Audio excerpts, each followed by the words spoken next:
Shall I Rohit, should we start? start? Okay, show me the.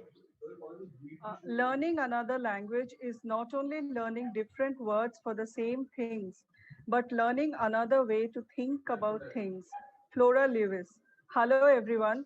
I am extremely delighted to welcome our dear colleagues, friends from the teaching fraternity, distinguished guests, and dear students to the third day of the International Lecture Series on Language and Literature 2020, organized by the Institute of Engineering and Management, Kolkata. We have had some very interesting sessions in the past 2 days, and we hope you. I am Dr. Shomi Basu, Professor of English, Basic Science and Humanities, Department, Institute of Engineering and Management, Kolkata. Without much ado, let me introduce today's speaker, Dr. Roxana Afitska. She is a lecturer in teaching English to speakers of other languages, that is TESOL, at Lancaster University, UK, where she joined in 2018. Prior to that, she worked for 7 years as a lecturer in applied linguistics at Sheffield University, UK, and before that, she worked as a tutor and a research assistant at the University of Bristol, UK. Her primary research interests lie in the areas of second language teaching methodology, language assessment in education, and development of language teaching materials. Her current research investigates educational and linguistic challenges that learners with English as an additional language face in state primary and secondary schools in the UK. She has extensive experience in conducting classroom based research, including carrying out cross disciplinary intervention studies. Dr. Afitska also reviews manuscripts for many prestigious academic journals, such as the International Journal of Educational Development, Journal of Applied Linguistics, Journal of English for Academic Purposes, Language Assessment Quarterly, and Science Education and Sustainability. Dr. Afitska's topic today is supporting and promoting linguistic and cultural diversity in multilingual classrooms through educational translanguaging. Her topic is especially relevant to us because we encounter similar challenges when we teach English to our students whose native languages are often not English. We are excited to listen to your talk, Dr. Afitska, and we warmly welcome you again. You may now please take over. Thank you. Thank you very much. Thank you. Hello, everybody. It is my pleasure to be here with you today, and thank you so much for inviting me to this event. I'm really honored and humbled. Thank you. So I will just start sharing my screen and start my presentation.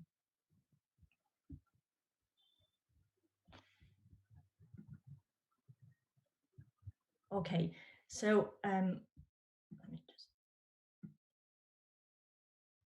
Okay, the topic of my talk today, as the organizer of the conference has just announced, is supporting and promoting linguistic and cultural diversity in multilingual classrooms through pedagogical translanguaging. Well, I become interested in this area because I do research with children who don't speak English as their first language, and therefore it becomes really interesting to explore the linguistic experiences of these learners in the classrooms. And as you have um, as you all have experienced in your context as well, or many of you, that there are so many children who don't speak the English of the mainstream classroom, so the language of the mainstream classroom. So these learners, there are lots of them. So in England, let me just go to the next slide. So this slide shows you the representative picture of the languages and the numbers of pupils in England who speak languages other than English. So, and this is the English census, school census data. So you will see that in all secondary schools in England, there is always a child who speaks English as a second or the third language. And in 75% of primary schools, there are also children who speak English not as their first language. In England, we call these learners with English as an additional language. So that's why there is an acronym of EAL on my slides, which basically refers to speakers of children who speak English not as their first language. So among those children, they speak around 350 different languages. And so there is a huge demand on the teachers of how do you actually teach those children who, you know, who come to the school with such a variety of languages. And it is becoming even more difficult for the teachers because most often teachers do not speak the language of the children themselves. So according to the data, only 4% of teachers reported themselves as being bilingual or ethnic minority or speaking another language. So if you look at the very top bubble on my slide, you will see that in England, about 21% of pupils in mainstream primary and 17% of pupils in mainstream secondary schools now have speak languages besides English at home, which compared to the data back in 2000, for example, has doubled for both primary and secondary schools, has actually more than doubled for both primary and secondary schools. So there is a rapid increase in the numbers of English non-native speaking pupils in schools in England, and I'm sure the situation is very similar elsewhere around the world and in your context as well. So let us move on to the next slide. And before I start talking about the concept of translanguaging itself, it's really important to take us to it in a logical manner and understand how education and learning actually happens in the classroom so that we can support these children better. So some of you may be familiar with the concept of zone of proximal development proposed by Lev Vygotsky. So the basic, for those of you who are not, I will just cover this content very briefly. So zone of proximal development is the distance between the actual developmental level as determined by independent problem solving and the level of potential development as determined through problem solving under adult guidance or in collaboration with more capable peers. So what we really have got here is 3 levels of understanding or knowledge development. So there is this green circle in the middle is what a child, a learner in the classroom can do without help, where they are right now, what they can learn on their own if you want. Then there is next circle, the purple one, what I can do with help. In other words, what child can do and what they can achieve when they get support and help and scaffolding from either the teacher or another more knowledgeable child maybe. And then there is a third area, which is beyond learners' current level of comprehension and understanding, which is what learners can do even if they're supported to help because their cognitive development has not reached that level yet. So learning is happening in this purple circle, okay? So let's now move on to the kind of our imaginary classroom and imagine a situation where you have got mixture of children in the class, the English native speaking children who speak English as their native language, so they don't have linguistic difficulties, or in your context, maybe it's children who speak English really, really, really well because they come from background where English is spoken a lot and they're exposed to it from a very early age. And then we have got children who are new to English, who has come to the school, just joined it, who don't really speak it very well. So let's say that these children, I hope you can see my cursor on the screen. So I'm in the green circle right now, where we have got English language learners and English native speaking children. Let's say this is a classroom where children have already been learning, let's say science, for example, for 4 or 5 years. So they will have the knowledge and understanding of science at this level, both of them equally in terms of content knowledge, yes? So this is where they are. Then we have got this kind of white area, which actually is the purple area, because this white area is all the information that learners can learn with appropriate support from the teacher. And here we're really concerned with language support, because it is language that is transmitting the knowledge from a teacher to the learners, right? So what will be happening in a normal classroom where there is a monolingual classroom is all learners will be getting support from the teacher, just good teaching practices, what teachers usually do. They teach the content, they give learners lots of explanations, they show things to the learners, so they support it with various visuals and things like this. So it's good practice.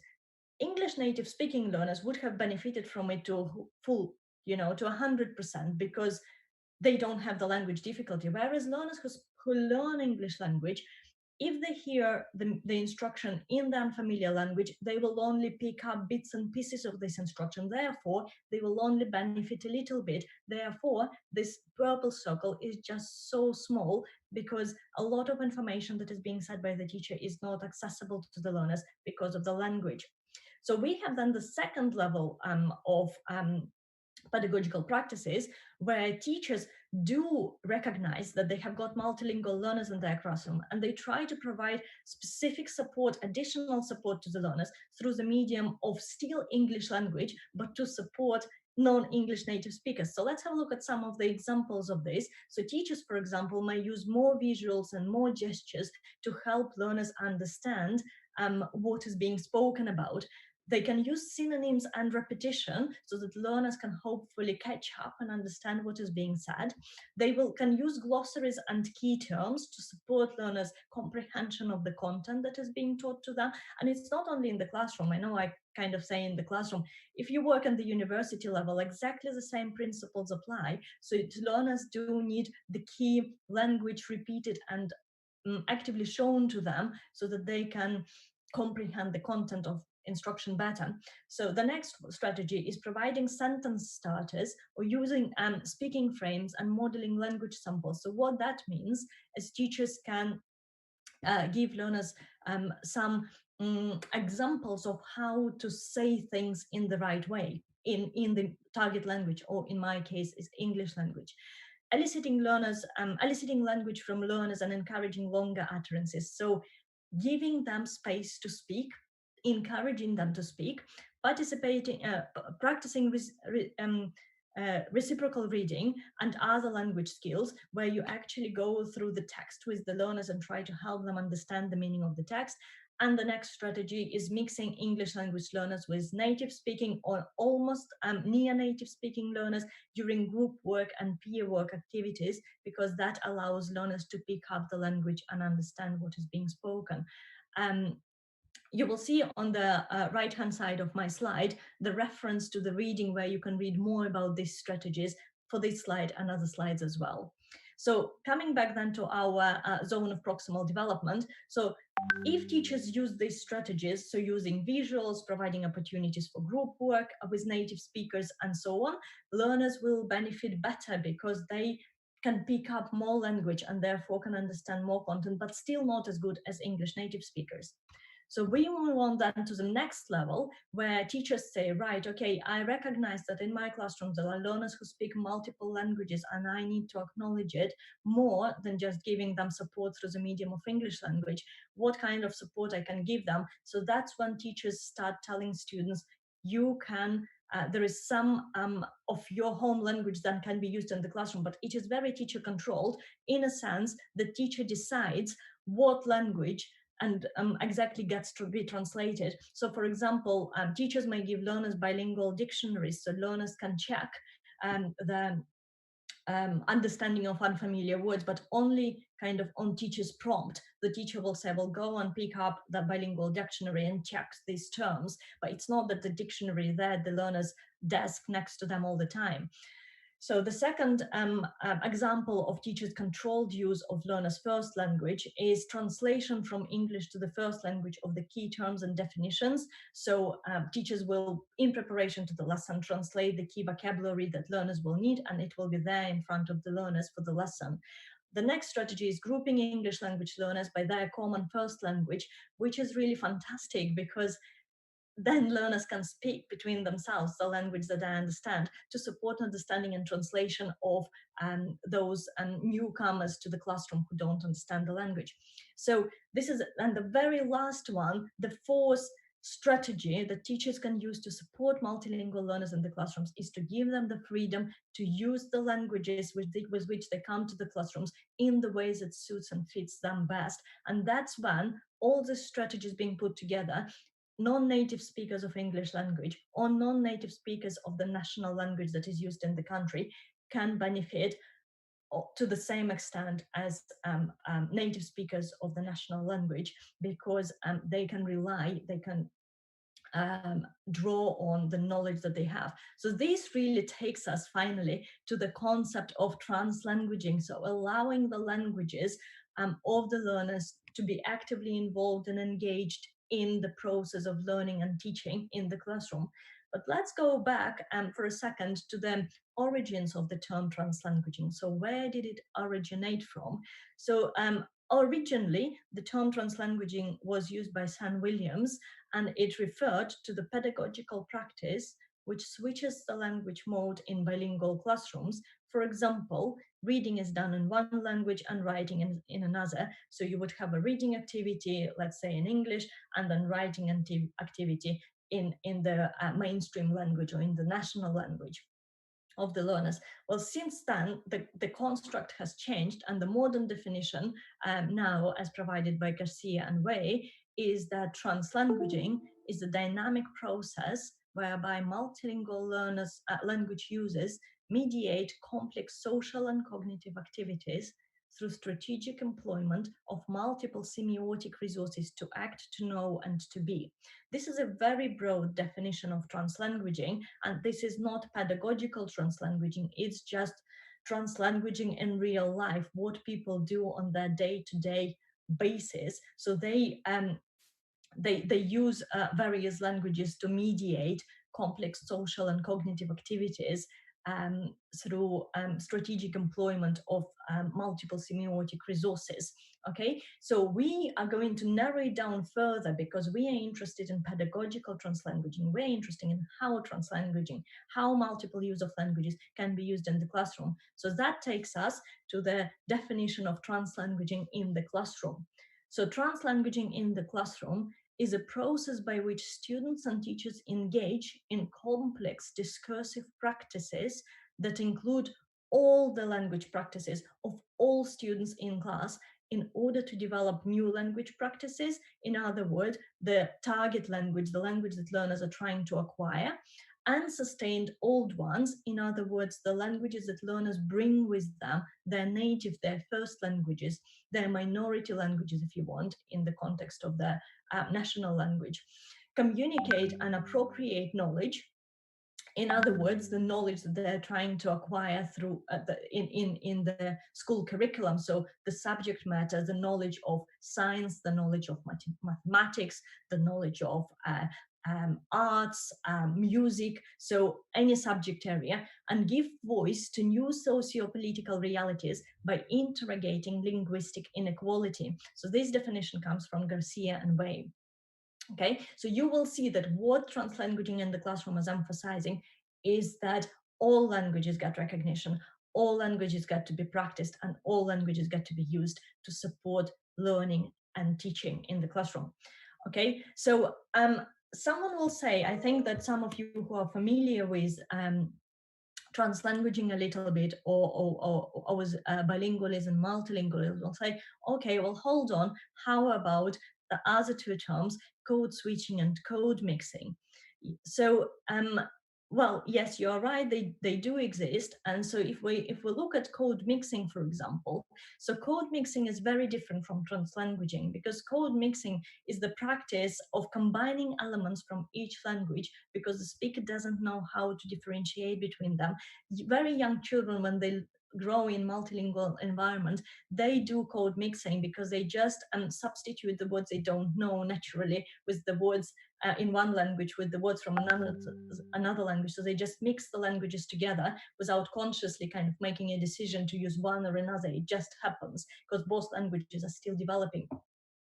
Code switching, on the other hand, is closer to translanguaging because in code switching, the learner makes a person, not necessarily learner, so any person who's bilingual or multilingual makes a conscious decision to select the language in response to particular cues according to the properties of the linguistic system. So for example, in the classroom, in some classrooms where learners' language proficiency is limited, a teacher may start translating the key term, for example, to to explain to learners what it means in the native language if learners don't understand the language of instruction. But this is a very strategic switching between languages, because there was misunderstanding. The teacher chooses to switch, or let's say two people communicate and one doesn't understand another or tries to find the right way to say it, so they will code switch. Translanguaging in another way is one's way of being. So person is so diverse linguistically, and it is so natural to them to speak variety of languages and to think in varieties of languages, to be in varieties of linguistic repertoire, if you want, so that they trans language as a natural behavior to them. So like if somebody who is a monolingual speaker speaks one language only, it's natural to them to think in this language, to express themselves in this language. But when you are multilingual, as many of you will know, you just happen to use the whole linguistic repertoire from different languages to help yourself think and express yourself in writing or verbally, and to be understood in a particular context and in a particular situation. So it is the natural kind of behavior, linguistic behavior, that person adopts in the classroom or in real life. So let's move on now then to the key kind of, let's just summarize the key features of translanguaging in the classroom as opposed to code switching, for example. Okay, so there are some conditions that need to be met in order for us to be able to say, yes, it is a practice of translanguaging. So activity needs to support the development or at least maintenance of learners' first language, and it needs to stretch the development of their target language. Because if we come back to the definition, you will remember that we looked at that the definition said is both languages or all languages that need to be taken account of. So it's not let's just develop the a target language, so English language in the classroom, and forget about the languages that students bring. No, it is scaffolding and developing all languages, maintaining the level of the native language of the learner's first language, and developing the learning of learner's second language at the same time, okay, or continually during the lesson. The next condition is that learners must engage with both languages in order to complete the task. So when there is an activity, there are always two languages involved. So the native language and the minority language, the native language and the target language. So they both, so that's where you can probably say, okay, that's where code switching doesn't quite work, because code switching, you can just switch, explain, and then go back. But the explanation kind of needs to be in two languages really in order for it to work, because the links need to be made in that way. Okay, so the next one is meaning is almost always constructed by learners. I put almost in brackets because it's not always constructed by learners. Sometimes teachers do need to help learners construct the meaning, particularly when learners' language proficiency is not so high and they're struggling not just with the concept but with language themselves. So teachers sometimes may need to help them, and not by teachers for learners. The important thing that learners are active constructors of meaning in the tasks that they're completing. So let's have a look now at some examples of translanguaging practices that are taken from Garcia and Way. Okay, so the very first one, so the first box, let's have a look at it. A teacher introduces 2-3 key vocabulary words and their definitions at the beginning of the lesson, and asks students to translate the definitions into home language. Okay, this is an example of translanguaging, because learners are actively engaged in trying to find out the meaning of these words and what they mean. So we have got two languages working side by side. So we have got the vocabulary, target vocabulary for the lesson in English, and then learners make a cognitive effort to get the definitions and see what these terms mean in their home language. Okay, example number 2, a teacher does a word-for-word translation of a text and tells students to either read the English text or the text in their home language. All students choose to read the home language only or the English language only. So this is example of non-translanguaging, because what happens here, there is a choice of language. So it's not two languages working together and playing together to support comprehension of the content of the curriculum, it's either or. So a learner might say, right, okay, I am more confident in reading the text in Spanish, which is my home language, so I'm going to do that. But English language does not get to be developed because learner reads it in Spanish, okay? So we need the interplay of two languages, that they need to be in completing of the tasks. Two languages or more languages need to be involved. So let's have a look at the last example, number 3. I'm sorry, I don't see really the discussion if it's going on. So I hope that it's okay, but I will address any questions later when we have questions and answers space. Number 3, the teacher speaks in English and then translates what she just said into Spanish after every few sentences. Okay, this is an example. This is not an example of translanguaging because in a very similar way to the previous example, learners may just switch off while teacher speaks in English because they know translation is coming in Spanish. So therefore learners may just relax and say, right, okay, well, just listen for the translations in Spanish. But the kind of drawback of this is eventually learners will have to be exposed to English. And if they didn't really make an effort to comprehend the content in English, then they will struggle later with their assessments, with their completion of tasks when the mode of instruction is actually English. So the next example is a teacher has students look at a series of pictures and asks students to discuss in small groups what they see and what they can infer. They can discuss in any language they wish, but are asked to share with the whole class in English. This is an example of translanguaging because learners have to get engaged with different languages, and even if they discuss the activity or the pictures in their home language, they still need to report back in English language. So there is this kind of shuffling, not shuffling, but moving from one language to another. So translating the content that's been comprehended from one language to another. I wonder if I can actually see the chart because, oh no, there is nothing in the chat. Okay, so okay, so let's move on then to the next slide. Oh, 1 second. Okay, so what we have got here is we have got 3 more examples, and what I would like you to do is I would like you to think about which of these are examples of translanguaging and which are not.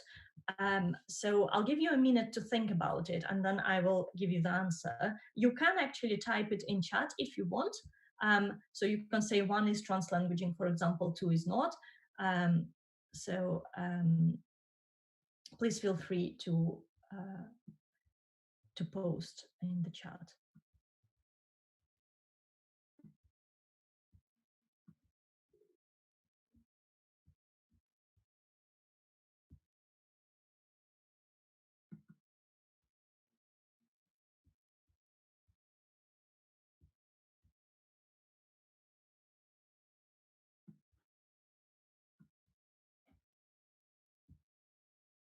Oops, sorry, sorry, I just clicked a button and the actual answer has appeared. So what you can see here is we have got 1 example of non-translanguaging practice on this slide, and the reason it is a non-translanguaging, according to the authors, is again because students there is a danger that students will get engaged with either reading text in one language or another. So let me just go back. Oh, I can't go back now.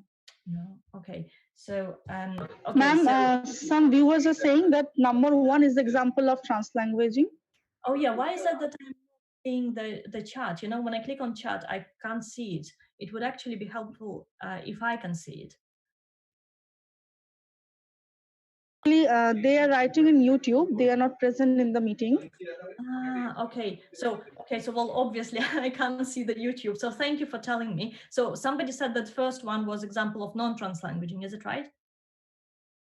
Yes, ma'am. Yes. And some are saying both 1 and 3 are examples of translanguaging. Right. Okay. So let's have a look at them together then. Okay. So number 1, let's have a look at it. A teacher allows a student who is struggling to say something in English during a presentation to ask a classmate to translate what they're trying to say into English, which a student is then asked to repeat. I know that while some people are thinking it's non-translanguaging, is because, you know, there is a help kind of another peer to do it. But the truth is, it is an example of translanguaging, because remember, in translanguaging, in the classroom and pedagogy, for pedagogical purposes, we want the ultimate purpose and the goal is to get learners engaged with the kind of stronger and weaker languages in order to support their comprehension of the content. So what is happening here is there is a child who is struggling to say something in English. So another child comes in and translates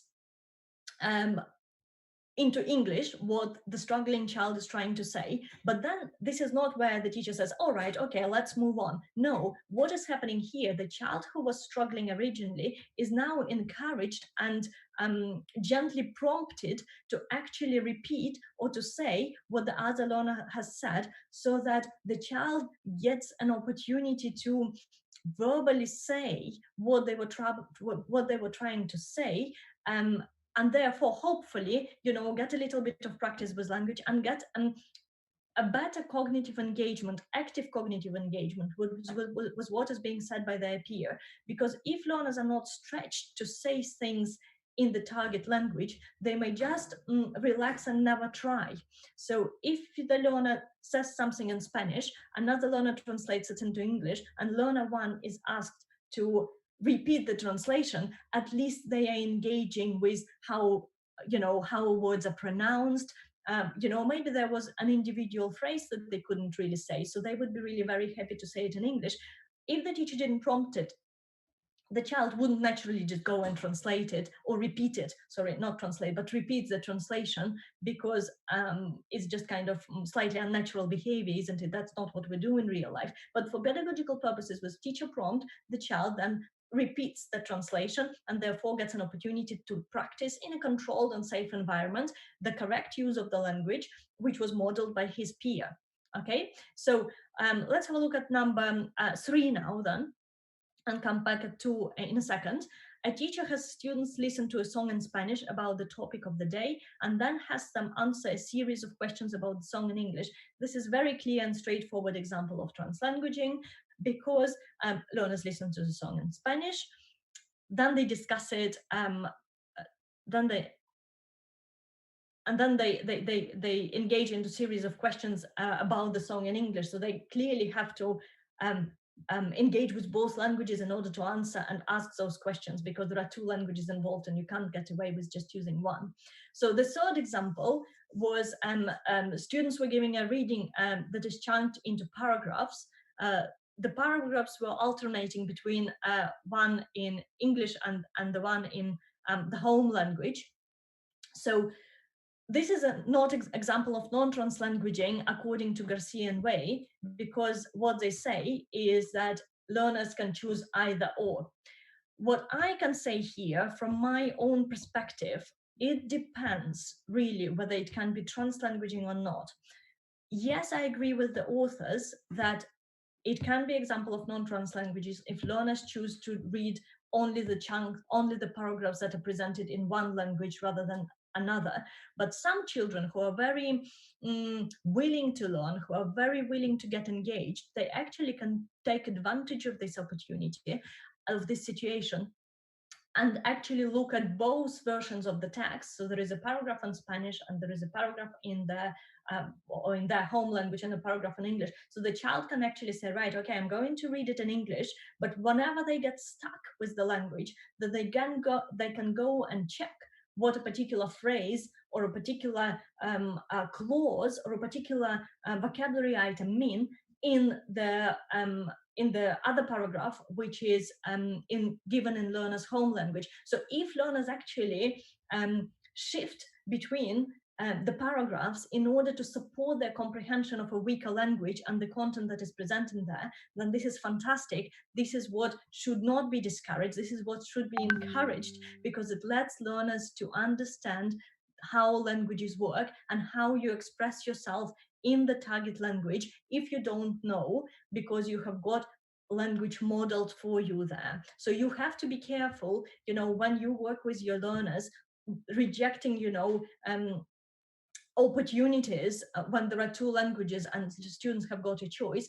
But if you know there is a very willing student who will actually make use of both languages provided in you know, in their reading, then do give them this opportunity, because any opportunity to learn you know, is a wonderful opportunity. So you have to be very sensitive here, and you know, and notice these opportunities for learning. Okay, so why is it that I can't move? Okay, so now let's have a look at the strengths of translanguaging. Okay, there are several really. Translanguaging, let me just move this away. Translanguaging allows learners to engage with and comprehend content of school curriculum better.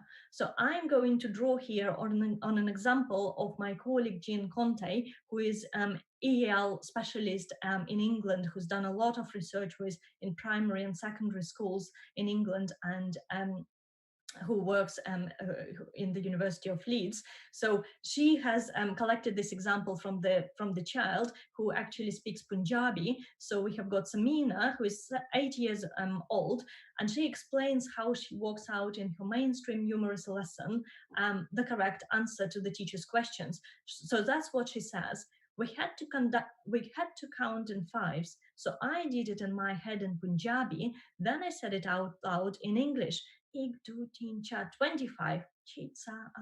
30. 1, 2, 3, 4, 35. So what the child is doing here, you can see that the child is actually using two languages to help her answer the teacher's question. So it helps going back to her comfortable language, the language that she is very comfortable in. She is able to engage with the content of the school curriculum better and understand it better. So that's what teachers said. This is my data from my own research, where I did ask teachers how do they feel, you know, about students, you know, relying on using their home languages. So the teacher said, I think it would be beneficial to have both languages, because obviously they learners can read it in their own language, but they can also see what it is in English, which I think would be very beneficial. So when learners can work with two languages together.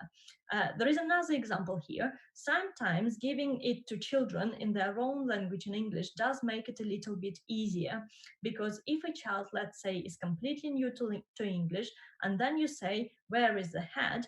They don't have a clue because they don't understand English. But if it was a person who spoke in Slovak, child's first language, for example, and he said in Slovak, where is the head? And if you pointed to it then and said, in English head, so you got that link, you know, that would make a life a little bit easier. So what the teacher is saying here, that using two languages to support the comprehension is actually going to be beneficial. So here you have got an example of actually learners' performance on a test, on a actually compulsory test, which was a part of my research study. So it wasn't actual testing, but the items are from the actual national examinations. So what we have got here is we have got learner demonstrating their knowledge and understanding through using their first language in the content of another language being used as medium of instruction. So what we have got here is we have got an example where a learner needed to name the parts of the plant, and the learner said, okay, it was an attempt to say stem, and the learner said stamp. Okay, we'll accept it because it's just um, an error of spelling, misspelling the word. Then we have got leaves, okay, again misspelling, but we know what the learner means. But then there were roots in English, and the learner didn't know how to say roots in English. So the learner has put in Hungarian gukeri, I think. I'm not sure about pronunciation, but this is the closest I can come. So if it was if the use of the first language or the home language was not allowed, the learner would have scored 0 points, because in order to score a point for this task, the learner needed to have answered all three, needed to have named all three parts of the plant. But if learner didn't know how to say root in English, then learner would have left the space blank. Okay, so you can see how the two languages can actually show you as a teacher, which is very important, to the knowledge that learners actually have, rather than what they can't show because of the language barrier. Okay, so here is another example of the same type of behavior on the part of the learner. So we have got another question here. I know it's a lot of information for you on this slide, but there was a question that was asking learners to say what things plants need in order to grow. And the correct answers are sunlight, air, or nutrients and minerals. The child, however, puts vada, which means water, or blata, which means mud. Okay, these both are incorrect answers, but at least we can see here the child is understanding the question, okay, because the child is not talking about elephants or giraffes. The child is actually talking about water and mud, which are the things that are helping plants to grow, but they're just not the right things to answer the question. But the child is engaged with the question, the child is engaged with the learning process. The second question at the bottom is already familiar to you. We have got an example where learners need to name the parts of the plant, and the child actually uses their first language again, which is Slovak, right? And they say listy for leaves, which is correct, and blata, which is mud, which is incorrect, but the child at least trying. But look how desperately they're trying. They have scribbled over with their pencil, showing mud on the roots of the plant. So they're really trying to get across to the teacher and say, listen, I understand, you know, that we are talking about plants, about growing, and I think mud or soil is important. Okay, so the child really is engaged in the learning process, and this would not be possible if learner was not allowed to use their dominant, you know, their first language, their mother tongue, in the learning process. Okay, so the third strength of translanguaging is it allows maintenance and development of target and home languages, because if we come back to the definition of Garcia and Way, we remember that it said supporting, keep maintaining the development of the home language and supporting the development of the target language. So what you can see here is a trilingual book. This is again an example taken from Jean Conte's data, where she actually worked with the child, or the teacher reported about the child who came from Bangladesh and who didn't speak any English at all. And there was a story about the sun and the moon and the water that was obviously told in English to everybody, but child didn't understand it. So when students were asked to write this story, all children wrote it in English, or some of the children wrote it in other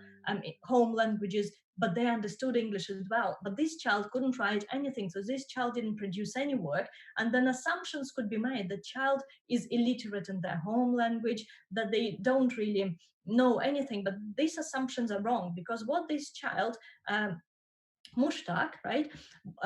What he did, he asked another child who also spoke Bengali, right, to translate to him what the story was in English. And then the child went home and wrote it very neatly, as you can see on the example, in Bengali. And you suddenly, as a teacher, get to see the child's actually is very literate in their home language. They understand about sentences, they understand about words, about spelling.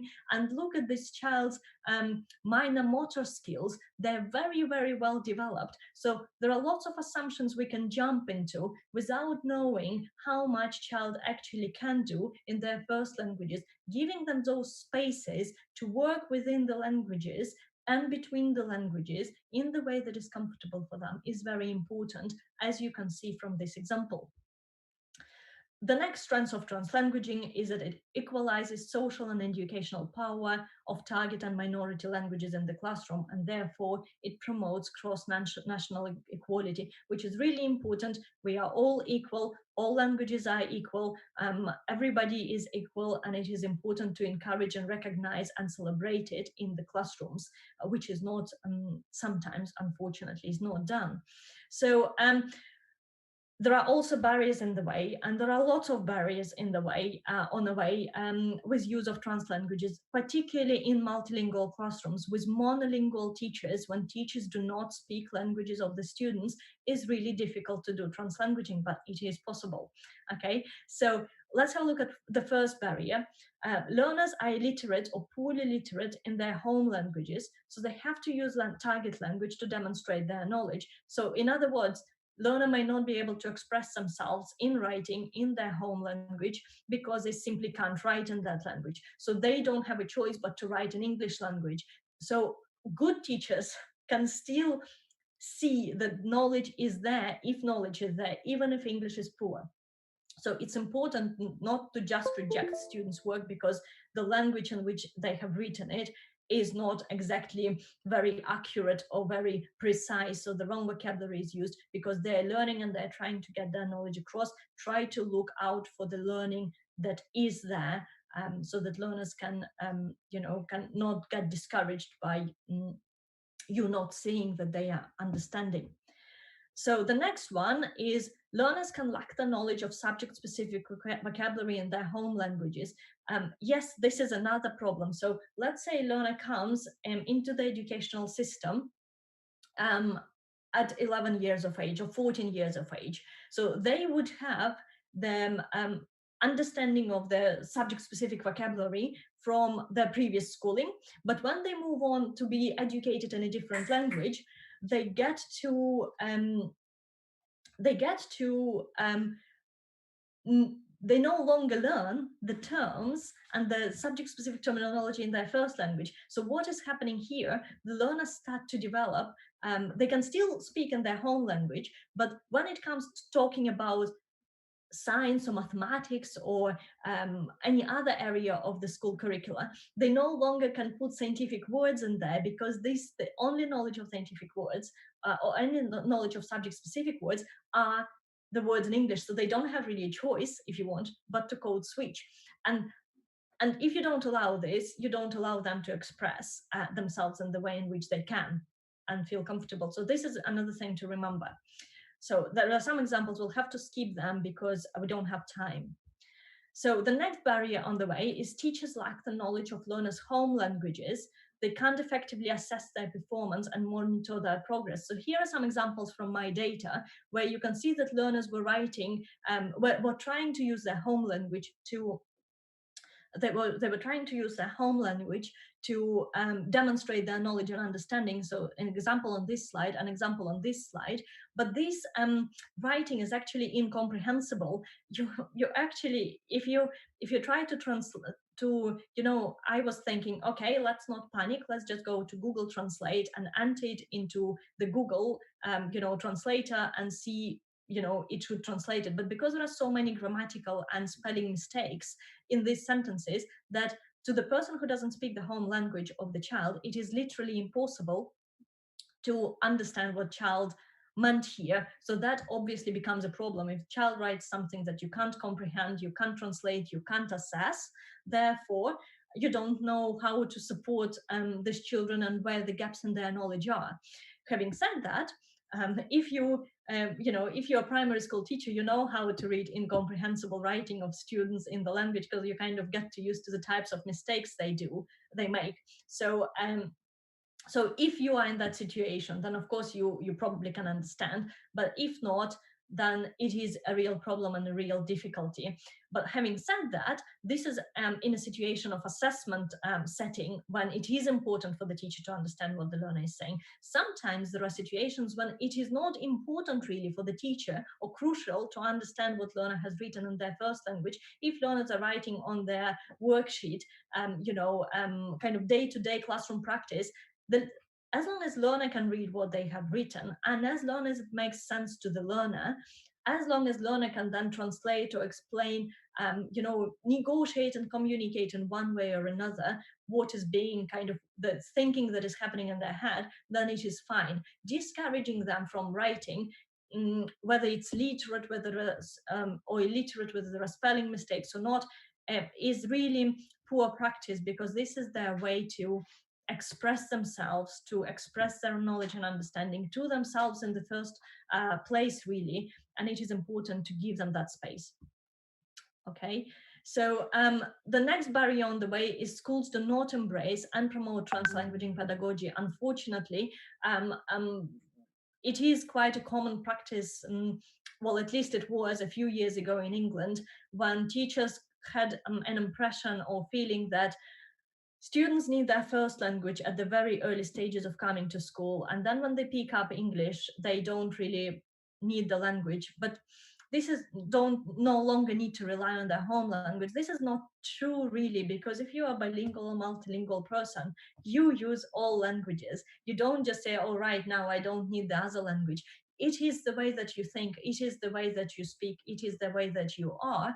And then it is important to recognize at least that learner is a bilingual or multilingual person, and therefore they will always have this variety of linguistic repertoire that helps them to express their meaning. And denying them those choices, maybe in group work activities, is not, I think it is disadvantaging learners. So what was happening in my data, if teachers don't embrace multilingualism and free use of various languages, learners will not do it in the classrooms. So if this culture of sharing the linguistic identity and diversity, cultural diversity, is not actively celebrated in the school, the learners will try to hide it away. So as you can see from examples from my data, learners will not use their first languages in classroom, but they will use it on the playground because they feel safe and relaxed there and they can do it. In my data, you will see that out of almost 450 learners, only 3 had an attempt to fill in the tasks that I asked them to do in their home languages, whereas many of them did speak and could write in their home languages as well. So I don't have very much time left, so I'll try to be quick now. So what we have done as part of our research is we have tried to support learners' acquisition of the subject area, which was science, primary science in my case, in the case of my research, and we developed those worksheets for the learners where everything is written in English here.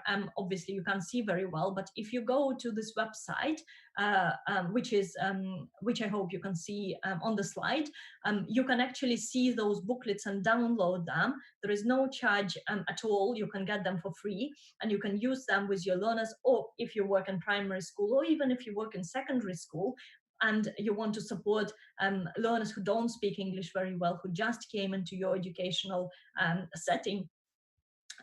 So you can use ideas from these tasks and activities to maybe develop your own worksheets, where basically their idea is learners are allowed to write things in their first language in these worksheets. So you can see here, it says, maybe you can't see, you can use your home language. So learners are always actively prompted to write or to draw or to label or to translate or to mark anything on these worksheets with the language that is going to help them to learn the content of the subject that they're trying to learn. The ideas from here can be taken, as I said, into any subject area, into any at any level. So here is a big example of this slide. So you can see here that there is a picture of the plant. So it helps visually learners to understand what is being spoken about.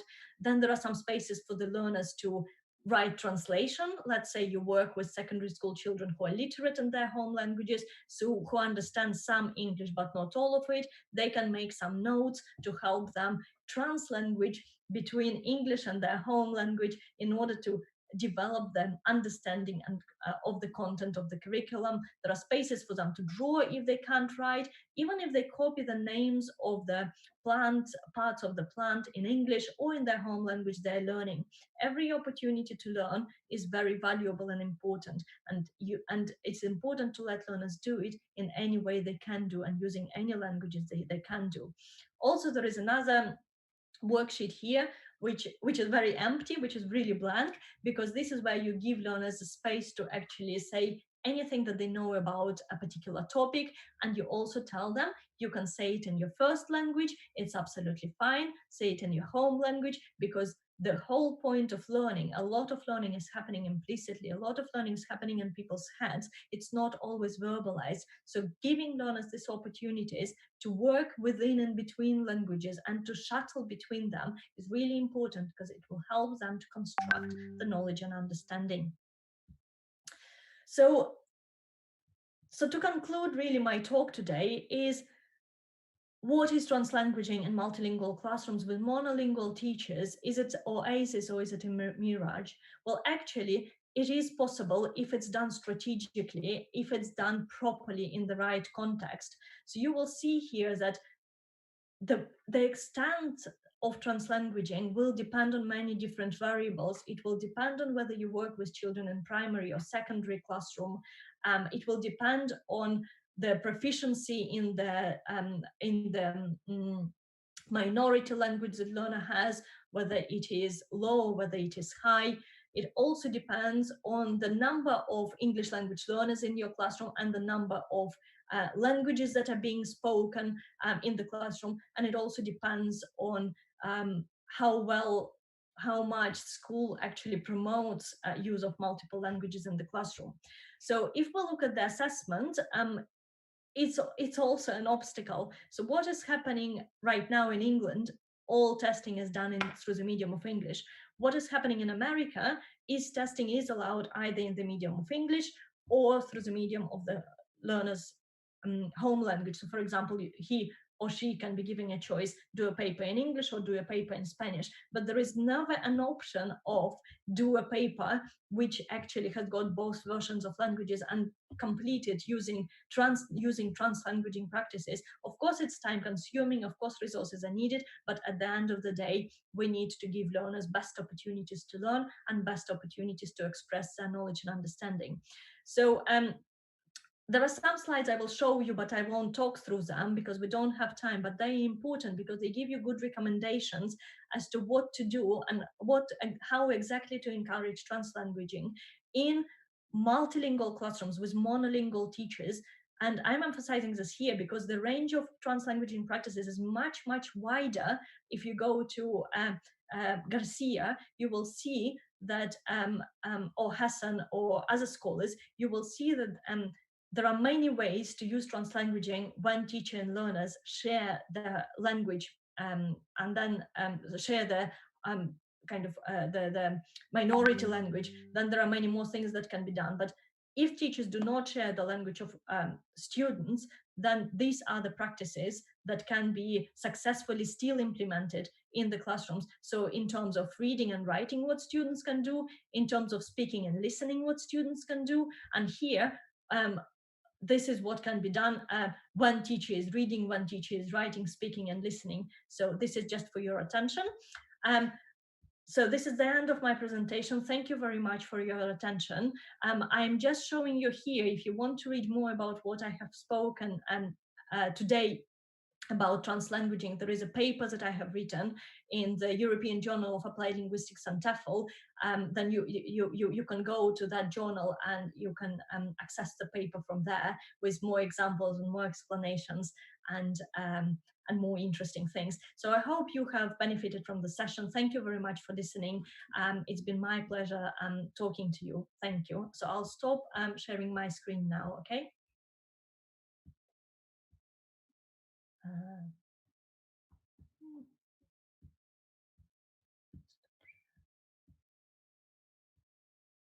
Hello?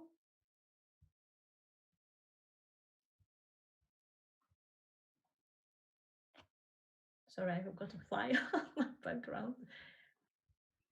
Thank you very much, ma'am, for such an informative and enriching session, especially on translanguaging. And by this time, ma'am, we have received a lot of innumerable questions from the end of our participants as well as our viewers. So I would like to put forward some of those because all of the questions cannot be answered since we have certain time limitation. So ma'am, first of all, I would like to ask the question which has been raised by Kavita Shahu. I'm just reading it out. The question is, ma'am, do you think the learners comprehend the content easily through mother tongue or mother language? If yes, if so, how to make them feel easy to follow the content in English? This is the very first question we have received. Yes, well, if learners, well, okay, the further you go in the educational system, the more difficult it becomes to comprehend the content of the subject that is being taught to the learners, because it's cognitively demanding anyhow, be it in English or be it in Spanish or in Russian or in any other language. Learning the content is difficult, you know, as we progress through our educational through education, right? So it can be challenging in science, for example. Even if you speak in the mother tongue, it is challenging because there are very difficult terminology, there are very difficult constructs, but that's why you as a teacher, you explain things, yeah? So if the content of instruction, if the medium of instruction becomes through the medium of an unfamiliar language, then it becomes, of course, much more difficult to the learner.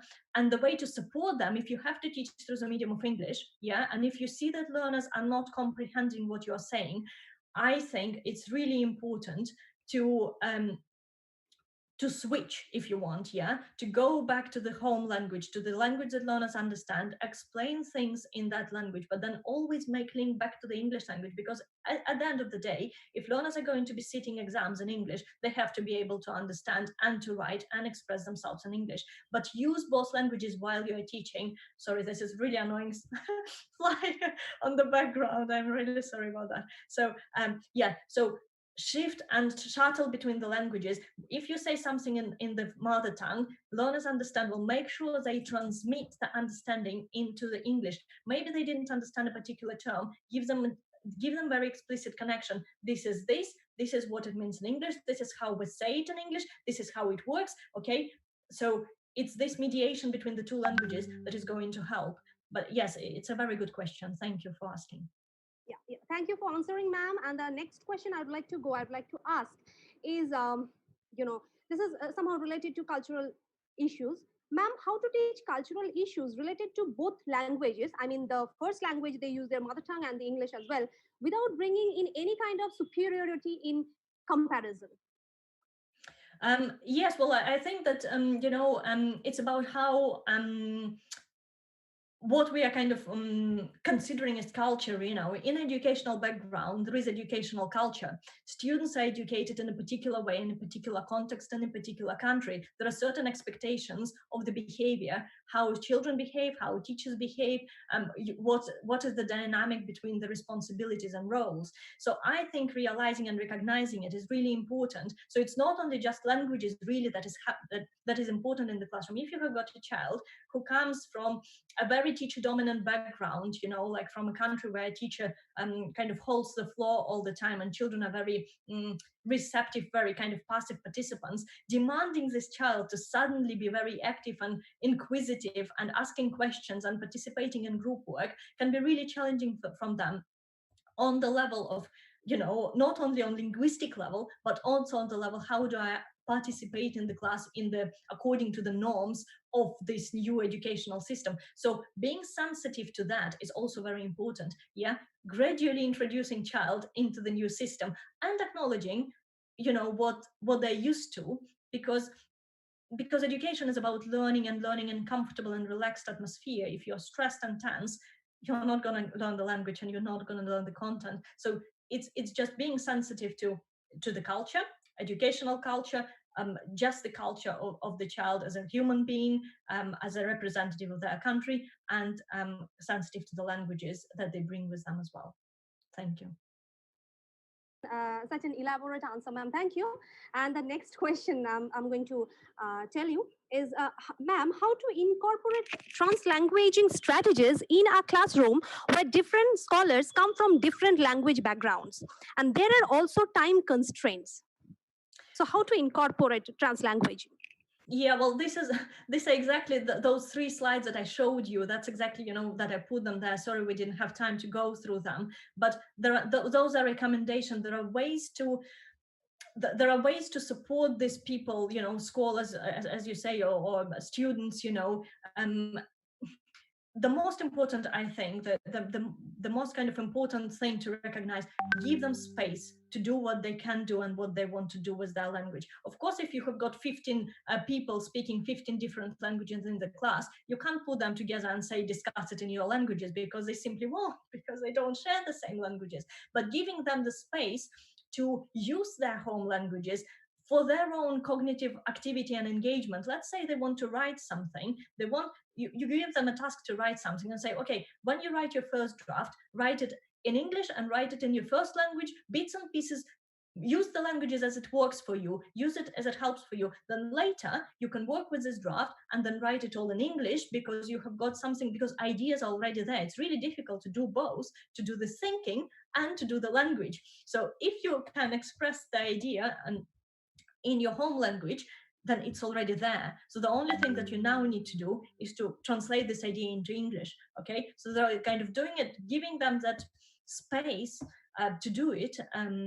Drawing on their own linguistic repertoire is really important. Giving them bilingual dictionaries. If as a teacher you can't support them, it doesn't mean that you should deny them opportunities to support themselves. So give them bilingual dictionaries, let them use electronic devices, and give them opportunities to do the drafts in both languages, or to discuss some ideas with other speakers who speak the same language as they are, if you can. But then accept that as a teacher you have got the limitation, not a limitation really, but as a teacher you can't support them as much as you wish because you don't speak their languages, but give them space to do it themselves. Thank you again, ma'am, for such a detailed answer to our participants. Now, ma'am, the next question I would like to put forward is, does content integration, inclusion of diverse contents from different backgrounds help in translanguaging? There are again questions on translanguaging. Yeah, sorry, can you repeat this question? I didn't understand. Yeah, sure. Does content integration, inclusion of diverse contents from different backgrounds help in translanguaging? I'm not sure. I'm sorry, I'm not sure I understand the question. Content integration. What is it possible to ask the person who asked the question to elaborate a little bit more, because I don't quite get. Yeah, actually, ma'am, all of the participants are viewing you, through YouTube. So it's not possible to ask the question at the what kind of what is actually meant by this question. Like, does content integration, comma, inclusion of diverse contents from different backgrounds, from different cultural backgrounds, language backgrounds, vernacular backgrounds, help in translanguaging? I think, yeah, okay, I think I understand it now. Yes, I think it does. I think what the participant is asking is the types of activities and the types of tasks that learners are asked to do. Yes, of course it does. If you give students a task that culturally makes sense to them, yeah, let's say, I don't know, it's really difficult, but let's say there is a particular scholar who has done something scholar from that particular country who has done an experiment, and it happened to be a very important experiment with very important findings, and learner is very familiar with that, or learner is very familiar with a particular situation or a particular historical event in history, yeah. So then of course learners are going to be as I said, feeling much more relaxed and much more comfortable with the situation itself, and comfortable because they have the content, or at least some understanding, or deep understanding, profound understanding of what is being talked about. Even setting the tasks and the way in which learners are used to dealing with them is important as well. So if learners usually asked to provide answers by writing rather than speaking, they're going to feel much less intimidated by writing than speaking. So if you put the child in front, if the child is not used to coming to the front of the class to talk, then don't make them do that. If children are giving choice what to talk about, let's say you want to ask them to tell us about a historical event, the child may feel under pressure to tell about a historical event to do with English history, and they say, well, no, tell us about a historical event about your country. So then even if they speak in English, they will feel comfortable because they speak about something they know and understand. So yes, it's constant mediation between what is said, how it's said, and what content in which kind of wrapping it's presented to the learner, and how learner is seen as a participant in the class. I hope I understood the question correctly. Thank you. Sorry if not. It's absolutely okay, ma'am. The question is answered now. And the next question, of course, is would such gamification that you talked about not lead to confusion for struggling beginners? Those who are starting? Sorry, there was a bad connection. Can you repeat that? Yeah. Would such gamification that you talked about, ma'am, the gamification. So would such gamification... Sorry, yeah, am I audible, ma'am? Yes. What was the word? I don't understand the word. Yeah. Would such gamification that you talked about not lead to confusion for struggling beginners? Sorry, I don't understand the first word. Gamification. What the... Gamification. I think they meant the various usage of games. Games. Sorry. Yeah. When different kinds of, through the help of games, we try to, teach them translanguaging. So would that lead a kind of confusion when they start it, when they use it as a beginner? Oh, right. Okay. So you mean kind of using games yes, and multiple kind of gamification. languages. And what exactly will lead to confusion? Such kind of gamification. Will it help them out for, learning translanguaging? I think that every teacher knows the best, what works, in the context and what strategies to use. So I definitely think whichever strategy you use, whether it is gamification or whether it is anything else, is that as a teacher you will always have a sense of what works and when it stops working and when it becomes dangerous. Because one of the dangers of translanguaging in the classroom is that children overtake the class. It becomes very noisy, lots of languages are used. It has to be controlled by the teacher. So as a teacher, you need to plan for translanguaging activities in the classroom. It's not like, okay, let's randomly do this and this and this, because then you can completely lose the flow as a teacher and never gain it back. So it has to be, learners also have to understand translanguaging basically is a tool, is just an educational tool in a similar way as any other pedagogical strategy or technique that is used. So if you use translanguaging in gaming, then as a teacher you need to think, right, how it's gonna work, is it gonna work, yeah, and what aspects of it are going to work. And if they are going to work, then you gradually training the students and training yourself introduce it into the gaming activity, thinking ahead, how am I going to progress onto the next stage, onto the next sets of activities, so that I know that it's not just using many languages in the classrooms without no educational, benefits. It's not just chit chat in many languages. It's learning. Is you always have to think, what learning does it bring into, is learning happening when the learners use multiple languages, and when I use strategy X or Y. Okay. Thank you. Thank you, ma'am, for elaborating on the question. It was really a very engaging session. We have got very positive reviews from all our viewers. You have completely changed the perception regarding translanguaging amongst our viewers. So thank you. We look forward to see you in the conference as well in the month of December. Thank you, ma'am. Thank you so much. Have a nice day. Thank you very much, everybody. Have a nice day. Enjoy the rest of your lecture series. Bye-bye. Yeah. Bye, ma'am. Thank you for joining. Bye-bye.